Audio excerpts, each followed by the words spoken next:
Have you ever stopped to think about how many stories are built around characters switching genders? It feels like a modern thing, but really, storytellers have been obsessed with this idea for, well, forever, especially in manga.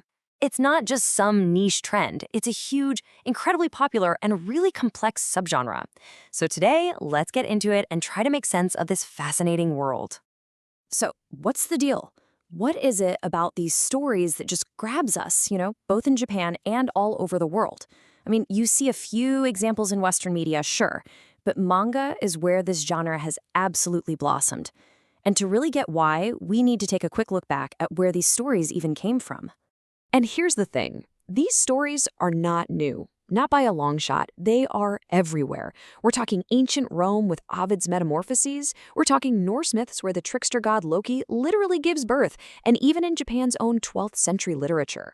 But for manga specifically, the real foundation was laid way back in 1953 by the god of manga himself, Osamu Tezuka, with his groundbreaking work, Princess Knight. Now, what's really fascinating when you look at these ancient myths is the why behind the change. For characters like Tiresias, Iphis, or Caeneus, transformation was almost never their choice. It was something the gods did, a punishment, a reward, a way to survive. It was all about this external, divine power changing the physical body, which is a really interesting contrast to what we see in a lot of modern manga. Okay, so this genre is so massive and diverse, it can feel kind of overwhelming, right? But what if I told you there's a way to make sense of it all? Turns out, there's a really smart framework we can use to organize these hundreds of stories into a structure that's actually clear and easy to understand. All we have to do is look at a character's motivation and how much control they actually have over their gender presentation. Once we do that, we can unlock the deeper themes these manga are exploring about identity, society, and the very idea of gender itself. And it all boils down to these three simple categories. Is the change intentional, something the character chooses to do? Is it incidental, just a simple mistake in how others see them? Or is it involuntary, a transformation that's completely forced on them? Let's break each one of these down. First up, intentional. These are the stories all about choice, about agency, and about the active, conscious performance of gender. So the key word here is deliberate. The character is actively using their clothes, the way they talk and how they act, to get something they want or to express themselves, or just to get by in a world that has some really strict rules. Our perfect example here is Kuronasuke from Princess Jellyfish. See, he's not trying to be a woman. He's using the performance of femininity as a tool. It's his way to connect with his deep love for fashion and, more importantly, to escape the super rigid masculine world of politics his dad has all mapped out for him. And this is where the story gets so brilliant, because it shows that performing femininity isn't just one thing. Kuronasuke's version is this bold, stylish, fearless princess, and that clashes directly with the fujoshi or rotten woman identity of his friends, the Amars, who are nerdy, withdrawn, and pretty much reject mainstream beauty standards on purpose. The story makes it clear. There is no single right way to be feminine. Kuronasuke himself even draws a line in the sand. He says it over and over. Cross-dressing is something he does. It's not who he is. For him, it's an action, a hobby. It's not the stable, fixed identity.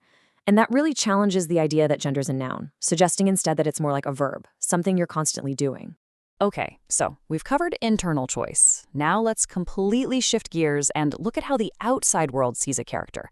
And that brings us to our second category, the incidental, where gender is all about perception. In these stories, the whole plot gets rolling because of a simple mistake. The character isn't trying to be seen as another gender, they just kind of are. Maybe they're androgynous, or maybe they just don't care about gender norms, and other people make an assumption. And that one assumption changes everything. And the poster child for this has got to be Haruhi Fujioka from RN High School Host Club. She doesn't decide to be a boy. She's just a practical person with a short haircut and baggy clothes. But then, one very expensive broken vase later, she's mistaken for a boy, and suddenly she's the host club's newest star.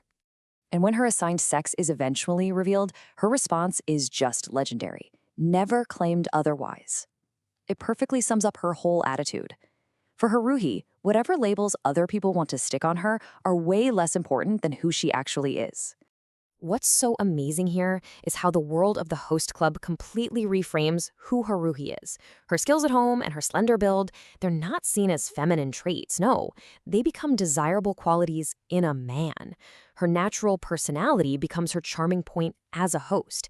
It's a perfect example of how gender isn't just about how you act. It's about how your audience decides to interpret those actions based on what they want to see.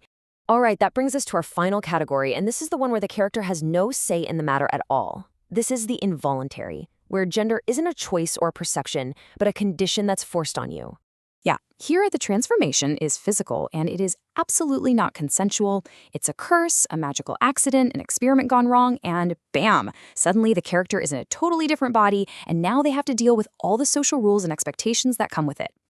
I mean, the most iconic example of this has to be Rama Sawatame.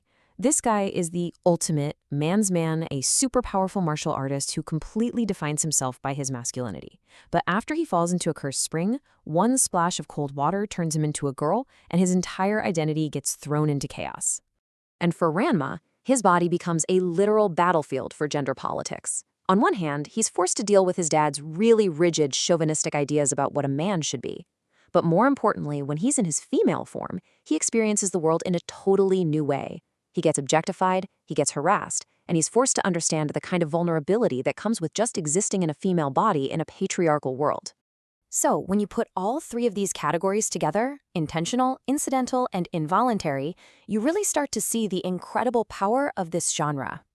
These manga are basically possibility machines. They take the simple gender binary and just smash it to pieces, showing us that gender is this really complex mix of performance, perception, and social conditioning.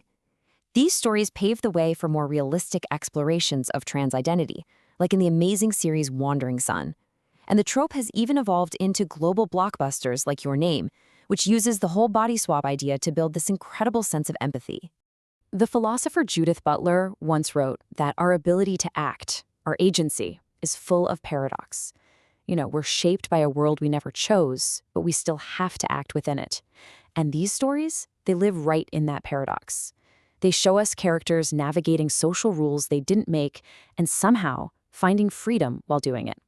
Which really leaves us with one last thought. These stories have been with us since ancient times, and they're always changing to reflect our world.